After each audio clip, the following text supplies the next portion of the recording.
Right ඉතින් ඔන්න ඔය විදිහට තමයි තියෙන්නේ මේ හයි කරගත්තාට පස්සේ යාළුවනේ මේ ඩිෆරෙන්ෂල් සයිඩ් එක. දැන් අපි මේ ලොක් ටික ටික තද කරලා මේ ලොක් ටික දාගත්තා. අපි දැන් ඔයගොල්ලන්ට පේනවා දාලා තියෙන විදිහ. රයිට්. ඉතින් මේ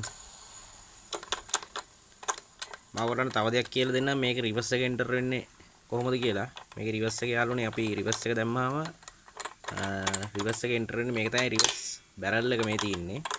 මේ රිවර්ස් බැරල් එක මේ තියෙන ඩබල් වීල් එක.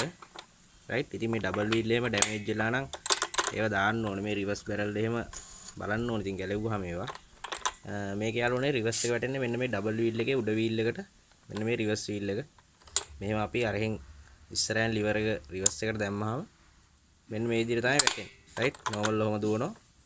ඔන්න රිවර්ස් එක. නෝමල් ඔහම දුවනවා. ඉස්සරහට මෙන්න රිවර්ස් එක. රයිට්.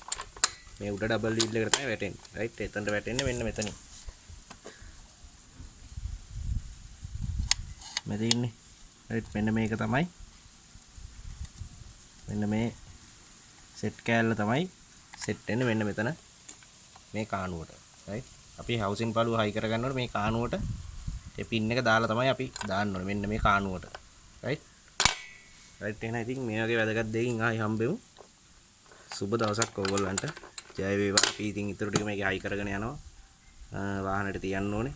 රයිට්. එහෙනම් සුබ දවසක්. ජය වේවා.